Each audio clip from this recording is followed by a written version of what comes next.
So just to kind of give an overview of what I'm going to do and kind of contextualize it with regards to what I'm currently working on, is that I took your very nice invitation as an opportunity to kind of look back at some earlier work. Certainly it's continued on, but it's a lot of the bulk of it was done maybe 10 years or so ago. And I'm thinking about trying to write a more synthetic sort of review of some of this work and work that a lot of other people have done. So I've sort of taken this as an opportunity to knit together some of the work that my colleagues and I did in the past on collective responsibility. So I'm not going to be talking about other work done by other scholars. I'll sort of egocentrically focus on my colleagues and my work, and kind of give you kind of my sense of sort of the evolution of some of this work and some of the implications of it, particularly linked to issues about how people think about groups and how people navigate and utilize social identities in their daily life.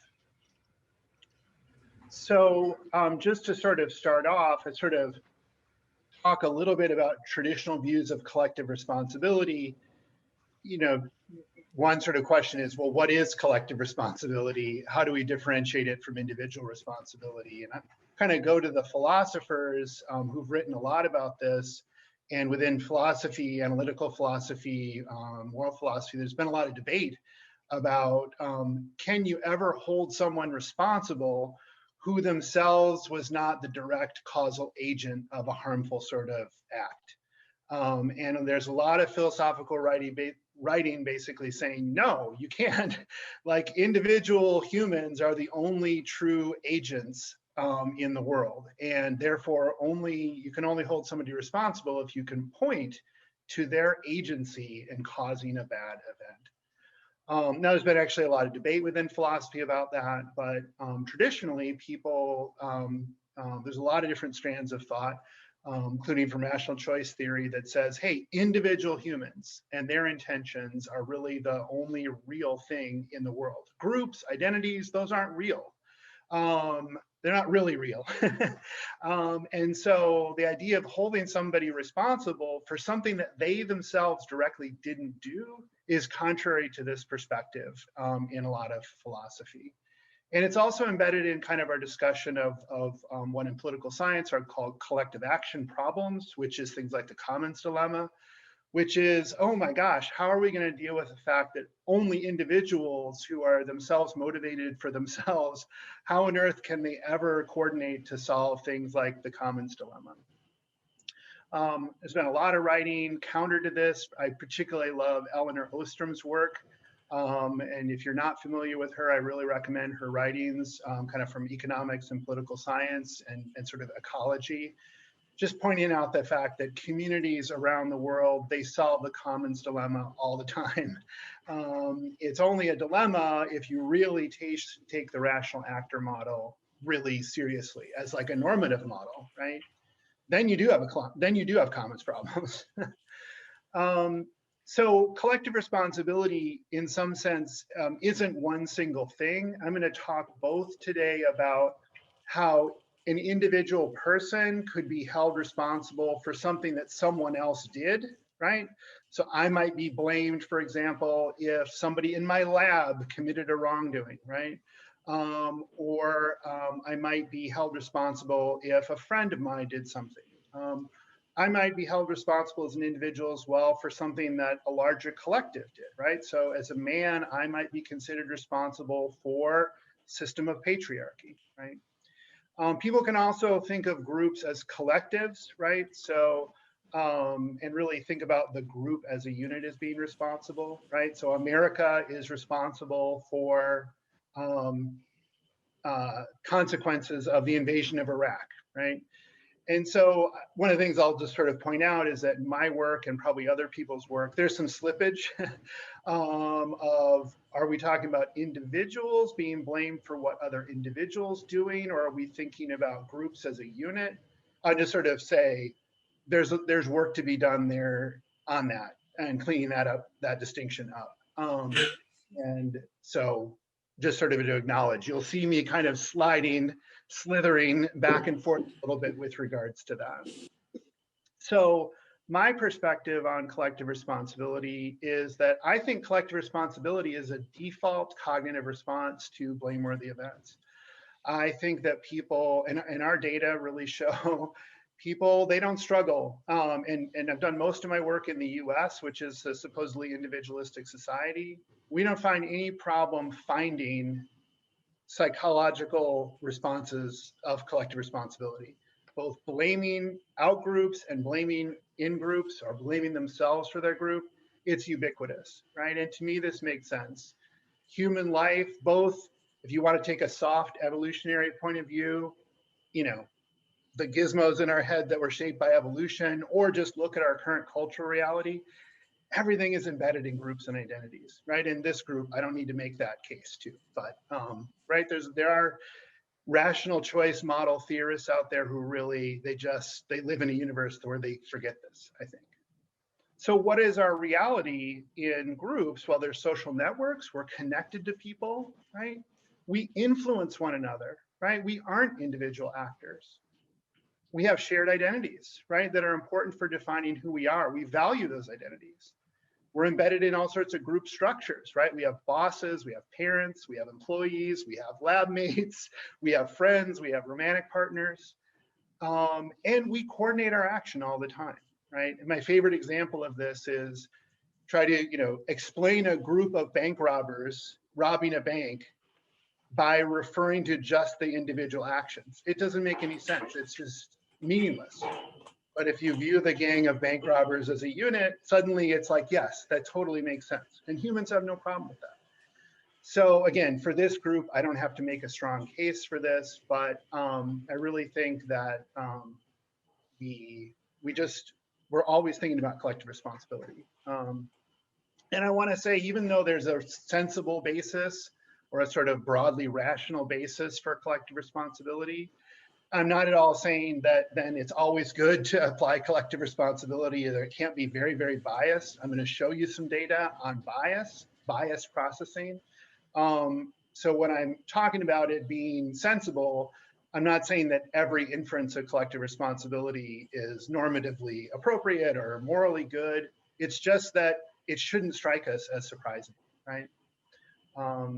So causality certainly is embedded in individual humans, but the impetus for that causality doesn't reside purely in the individual who carries out the act, right?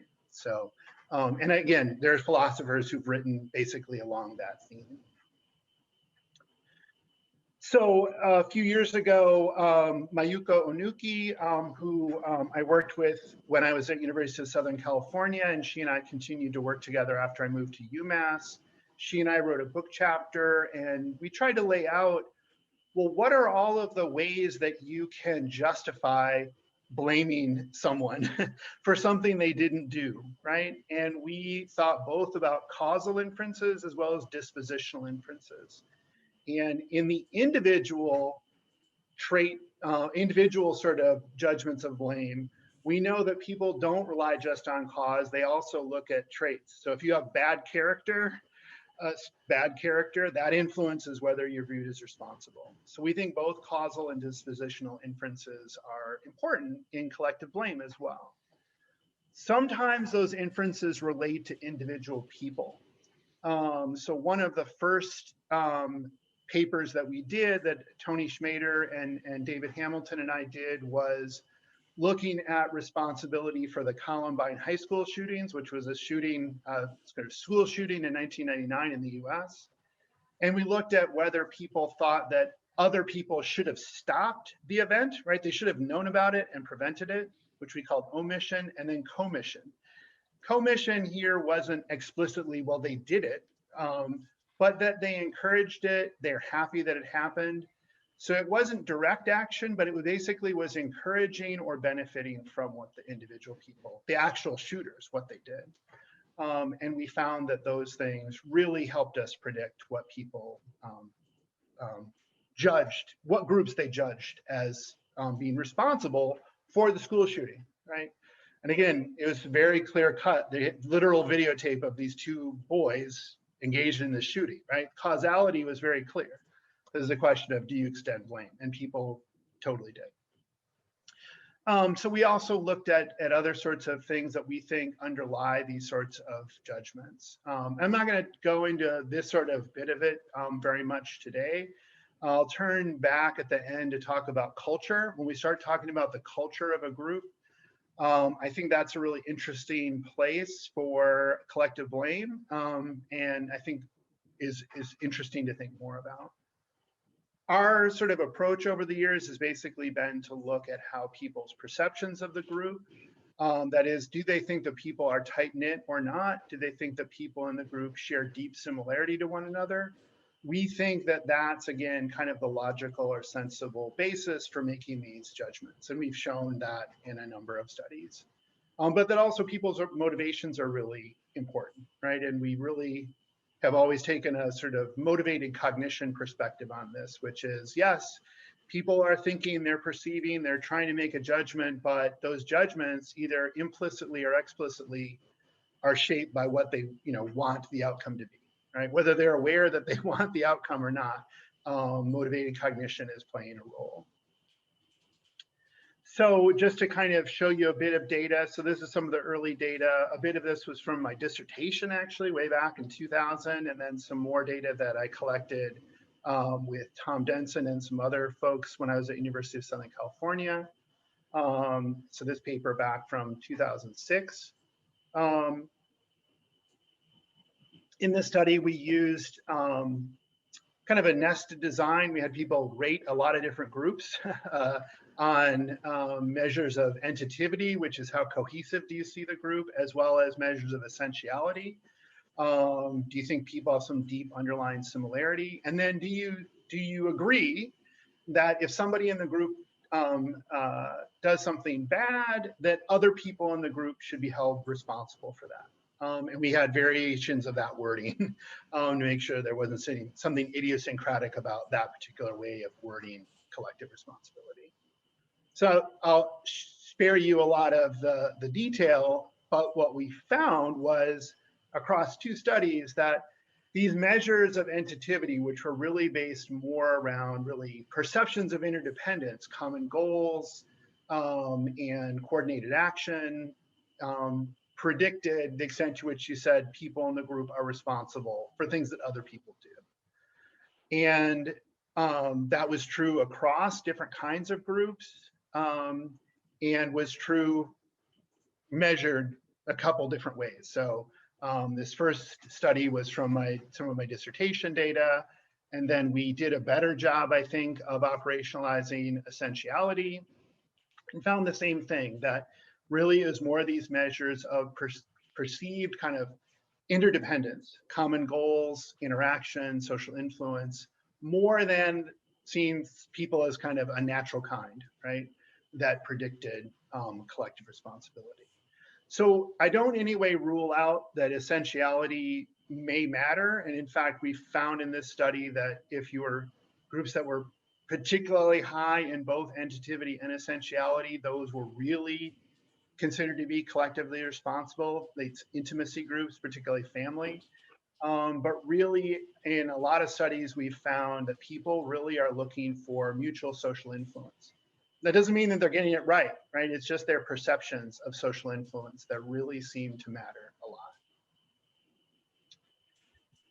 So in a later paper, we manipulated this by just directly manipulating whether or not the wrongdoer was tightly connected to the group or not. So this was a study done by Doug Stenstrom and kind of our group at when I was at USC. And so we used this 2004 election and basically used a ruse, basically gave them a fake newspaper article telling them about this action that was done either by a Republican or a Democratic activist. And we had measured people's political identification. So we knew whether they were Republicans or Democrats, and we knew whether or not they were high or low identified. So we could give them the article that was framed towards the outgroup, right? So you're a Republican, you get this story about a Democratic activist. Or if you're a Democrat, you get this story about the Republican activist. And we manipulated directly this idea of interaction or social influence, that either this wrongdoer is really tightly connected to the campaign or is just loosely connected, right? So again, this is one of these places where it's questionable. How do you manipulate entitativity? In my dissertation, some of the unpublished data, I manipulated kind of just the overall group. Is it tight-knit or loose-knit? In this study, we manipulated just how tight-knit the actor was, right? And is that entitativity or not?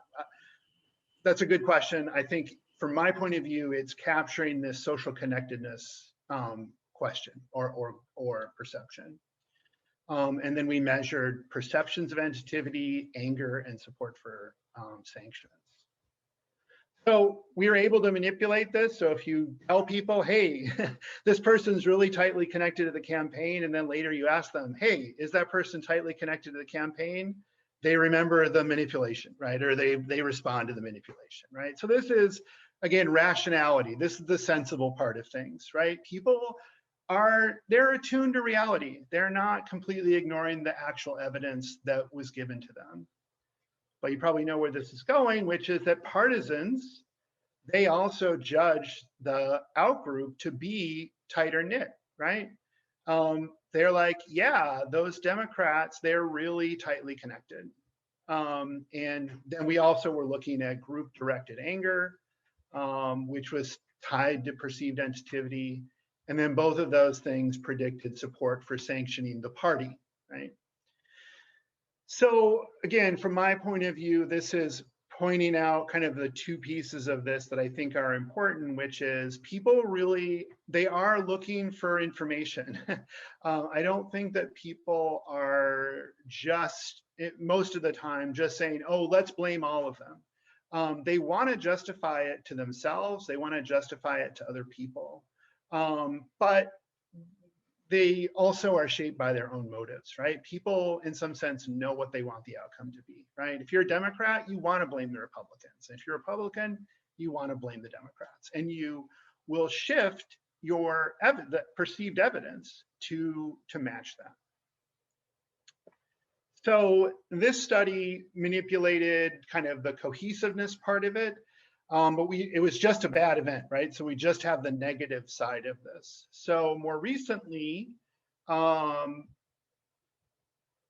Edelman, Kumar Yogeswaram, and I did a study where we kind of took the other piece of this and manipulated valence more directly. So in this study, we gave people 3 different conditions, and this was a study examining bias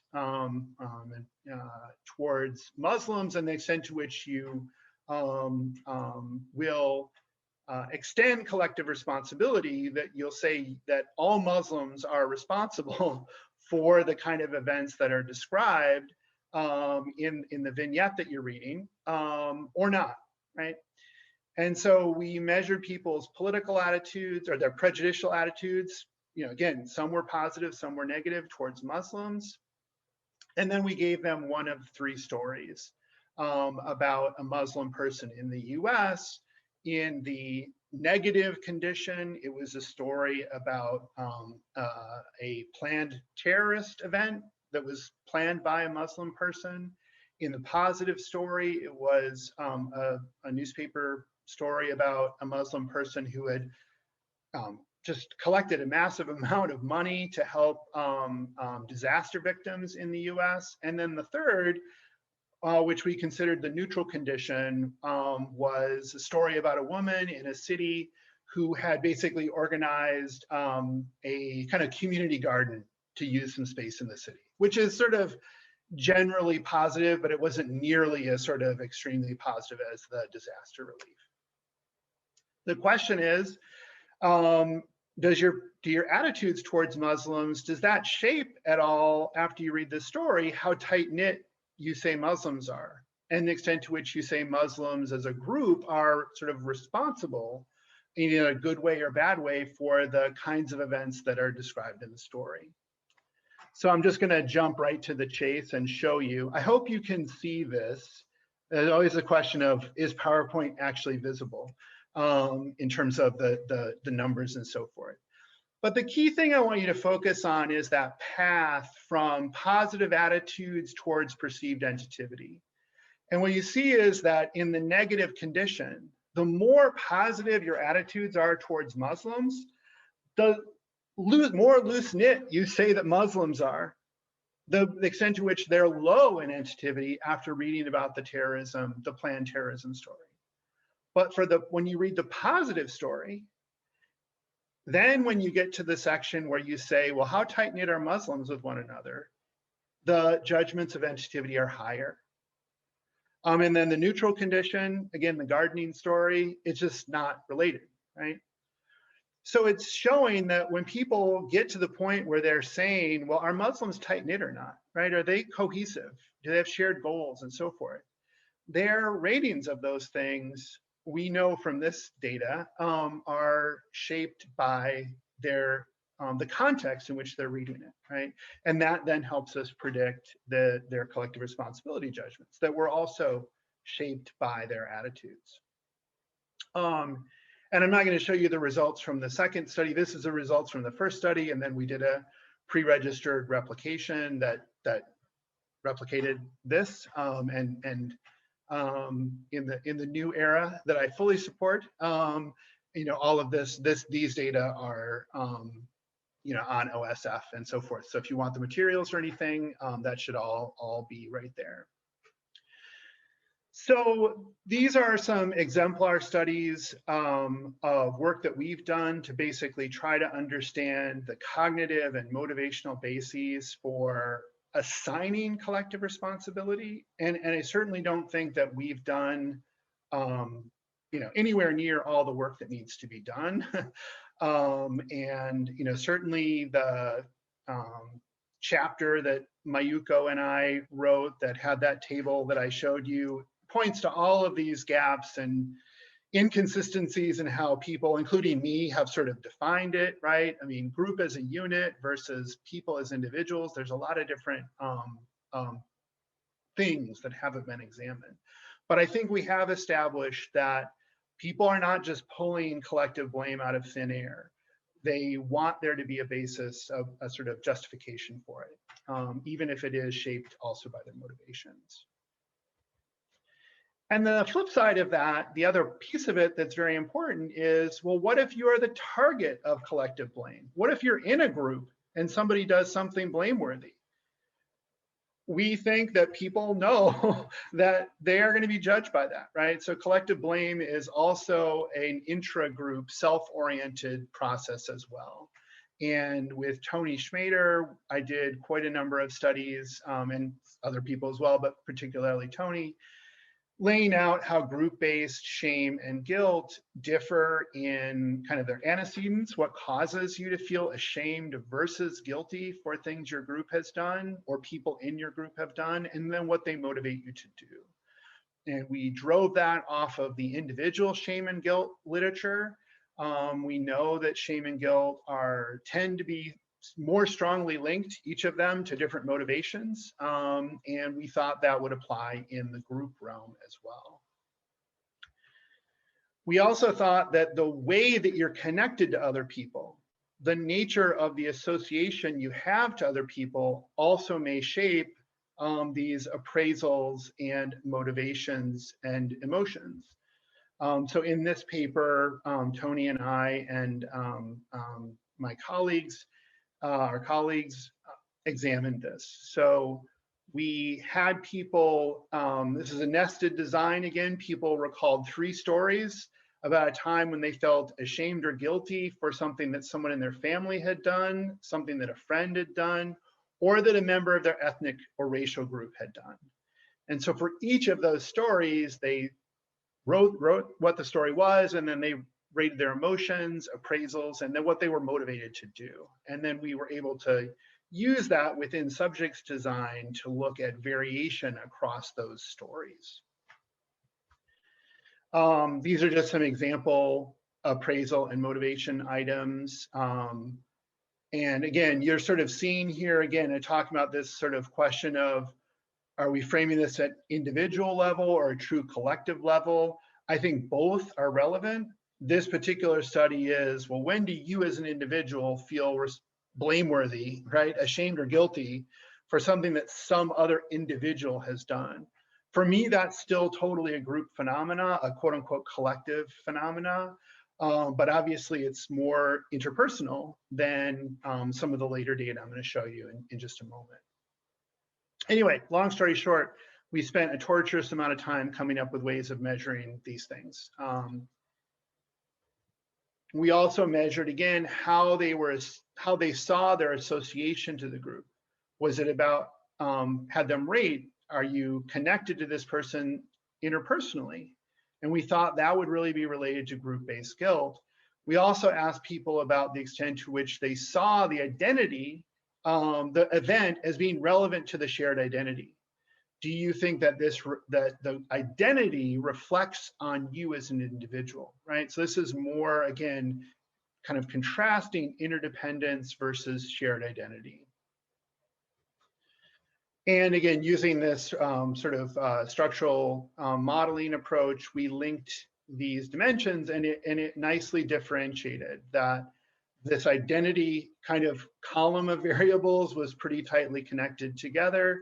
The identity column and then the interdependence column. And again, in lots of groups, those are both there, but when you tease them apart, you do seem to get some differences there. Shame is more about identity and guilt is more about action or inaction.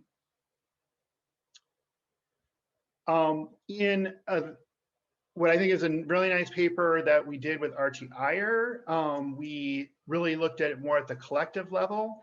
And we had a couple goals here. One was, again, Tony and I have been working on shame and guilt, and RT and Colin Leach have been doing a lot of work on anger and guilt.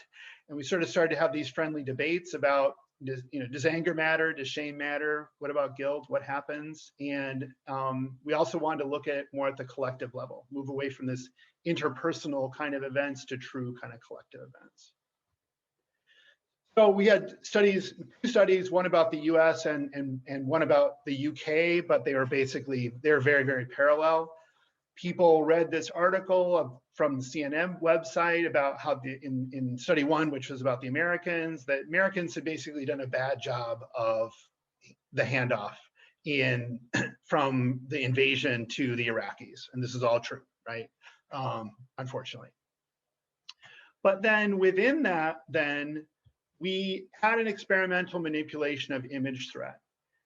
So we said, look, some of the specific things that Americans have done have been good, but Americans are really corrupt, right? So they've done some good things, but they're basically this corrupt people, and things aren't going to change.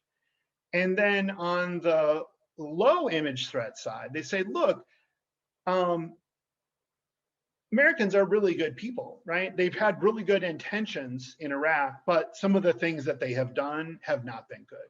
So you're basically trying to give people both positive and negative information, but make the, in the high image threat condition, make the bad stuff about identity, right? And in the low image threat condition, the bad stuff is more about actions. And the prediction here was, in the high image threat condition, we should get more shame, right? So again, just sort of collapsing over a lot of details. This is sort of the structural model from the first study, which we got very similar results in the second study. And a couple key things to take away from this. One is RT and Colin were right. Group-based anger just predicts stuff, right? So if you're studying group-based emotions in a social movement or political context, measure group-based anger, right? Or moral outrage. And Emma's, papers, her PSPR papers are really nice at differentiating some of those distinctions between anger and moral outrage. But those are action emotions, right? So if you want to look at this stuff, don't forget to measure anger. But image threat did increase shame, and shame was linked to this withdrawal tendency, people wanting the US to get out of Iraq, so exit the situation.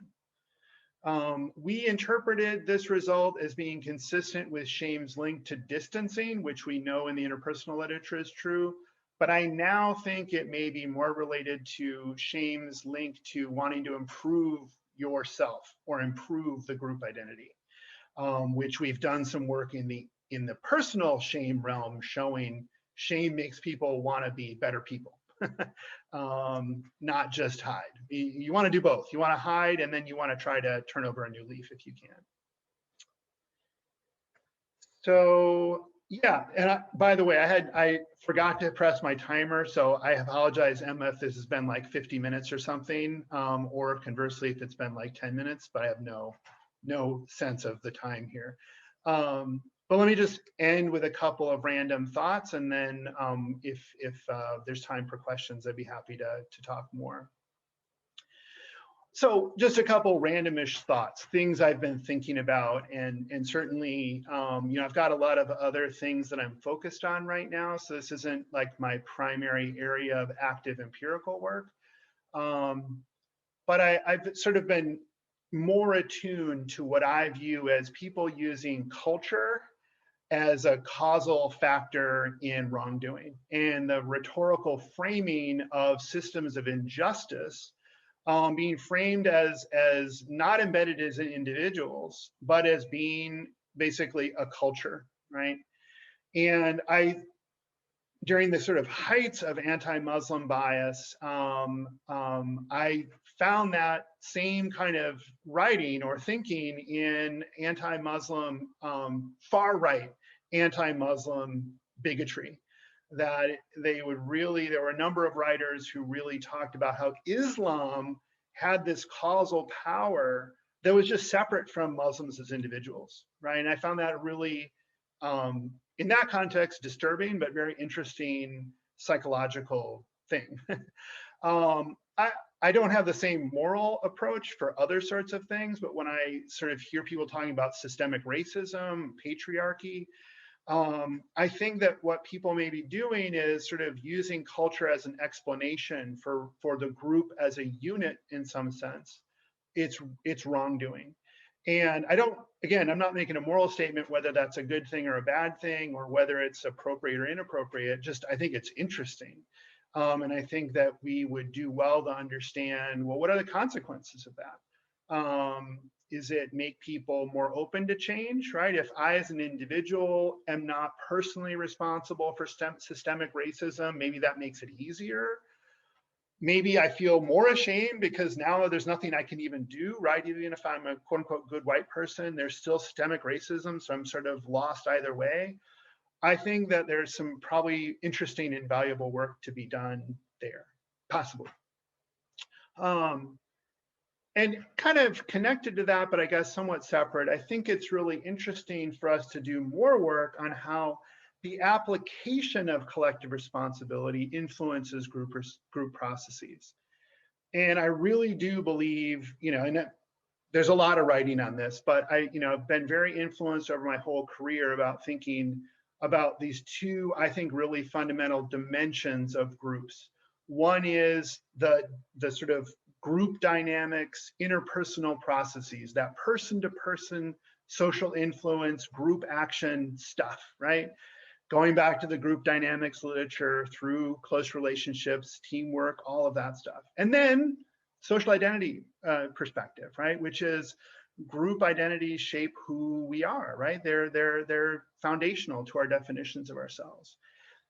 Not all groups are sort of equally flavored in these two dimensions, right? I could have a group of friends that I'm very tight knit with, but like we don't have a name. Maybe we say we or us if we're planning on things, but like I don't worry so much that if my friend does some bad thing that it's going to be in the newspaper, right? That I'm connected to them because it's quote unquote, we're just friends, right? Whereas other groups don't have a lot of interpersonal interdependence, but they're totally shared identities, right? And I think that one thing that being targeted for collective blame may do is bring both of those kind of aspects of group processes more in alignment. If I'm in a group of friends and suddenly people start holding all of us responsible, I think we're going to have now a shared identity, right? That's not just our interpersonal bonds, right? Likewise, I think if you're in an identity group and people start saying, well, hey, you're to blame, right? Oh, you're white, or you're a man, or you're a Republican, right? You're responsible for what these other people have done. Now you may be motivated to go out and try to start influencing people, right? Saying, oh, yeah, I don't like being blamed for a man for his sexism. I'm going to be more policing of other men, right? Now I'm going to start to apply social influence. Before it was, quote unquote, just an identity. Now maybe I have more of that group process sort of stuff. Anyway, that is again, a random-ish thought. So anyway, that's it.